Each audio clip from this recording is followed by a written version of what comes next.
Hello दोस्तों, कैसे हैं आप। आशा करती हूँ कि आप सभी अपने परिवार के साथ स्वस्थ होंगे और यही मंगल कामना करती हूँ कि आप सभी का दिन शुभ और मंगलमय हो। दोस्तों, आज एक छोटी सी कहानी आपके साथ शेयर करना चाहती हूँ, क्योंकि मुझे ऐसा लगता है कि कभी कभी हम छोटी छोटी कहानियों के ज़रिए बहुत बड़ी बड़ी बातों को समझ लेते हैं।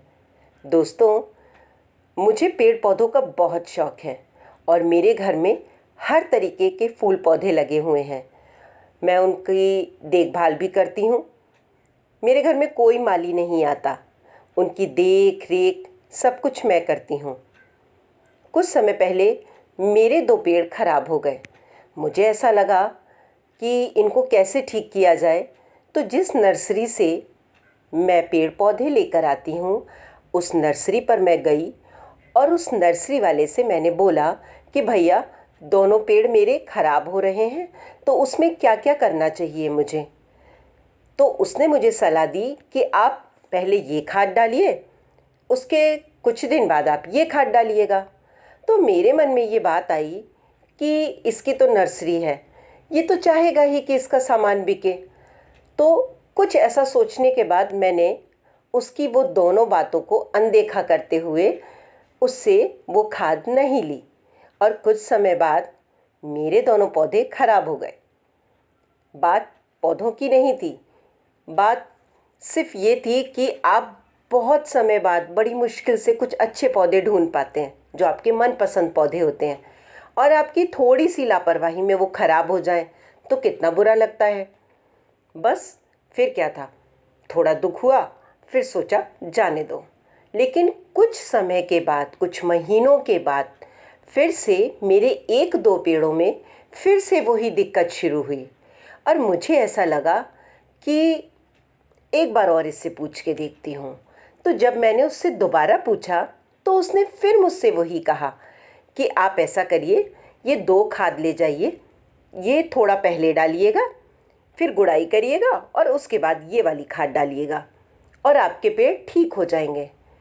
लेकिन इस बार ऐसा हुआ कि बिना कुछ सोचे समझे मैं उस नर्सरी वाले भैया से वो दोनों खाद ले आई और जैसे जैसे उसने बताया था बस उसी तरीके से मैंने किया।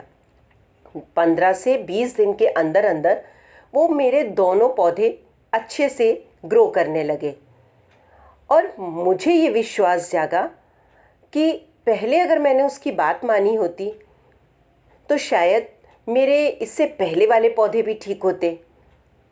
लेकिन हम सब के साथ यही समस्या होती है। अगर हम किसी को कुछ बताते हैं तो उसको हमेशा ये लगता है कि ये अपने फ़ायदे के लिए बोल रहा होगा। जैसे मुझे लगा कि वो नर्सरी वाला अपनी खाद बेचना चाहता होगा इसीलिए। लेकिन इस बार जो मेरा अनुभव हुआ उस बात से मैंने एक बात तो सीखी कि कभी कभी हमें विश्वास भी करना चाहिए। आखिर एक बार में वो मुझे 200 या 300 की खाद देकर न तो वो कोई अमीर बन जाता, न मैं गरीब बन जाती, पर फिर भी एक सोचने वाली बात है। दोस्तों, कई बार ऐसा होता है कि हमें कोई बहुत अच्छी चीज़ बताता है लेकिन हम हमेशा उसे अनदेखा कर देते हैं और ये बात तो अपने मन में 100% आती है कि शायद ये अपने फ़ायदे के लिए।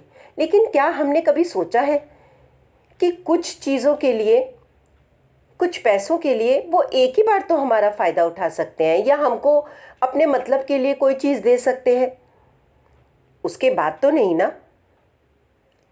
लेकिन हमारी समस्या यही है, जैसे मेरी थी, कि हम हमेशा विश्वास नहीं करते और फ़ायदा नुकसान सब कुछ देखने लगते हैं। लेकिन जब हम कोई ऐड देखते हैं तो उस ऐड के ज़रिए 80 से 90% चीज़ें हम लेकर आते हैं, और जबकि ये हमें बहुत अच्छे से मालूम होता है कि जो हम चीज़ें अपने घर में ला रहे हैं वो बिल्कुल भी लोग इस्तेमाल नहीं करते हैं जो इसका विज्ञापन देते हैं, लेकिन फिर भी हम ले आते हैं। दोस्तों, इस कहानी के ज़रिए मैं सिर्फ आपको 2 बात सिखाना चाहती हूँ। एक तो कोई अपना करीबी, कोई अपना दोस्त अगर आपको कुछ अच्छा बताता है तो उसे सुनिए ज़रूर।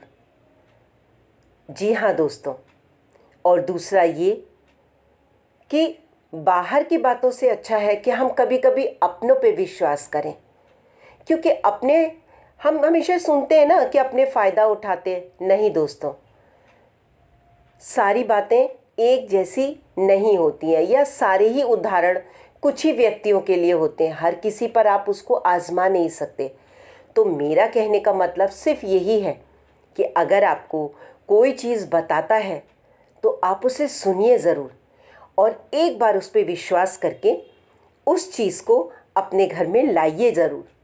क्योंकि अनजानों पर तो हम बहुत आसानी से विश्वास कर लेते हैं, लेकिन अपनों पर हमेशा हम बड़ा सोच विचार करते हैं, माने कि नहीं माने। तो मेरी ये स्टोरी आपको कैसी लगी ज़रूर बताइएगा, और आपने इससे क्या सीखा प्लीज़ कमेंट में वो भी मुझे ज़रूर लिखिएगा। थैंक यू दोस्तों।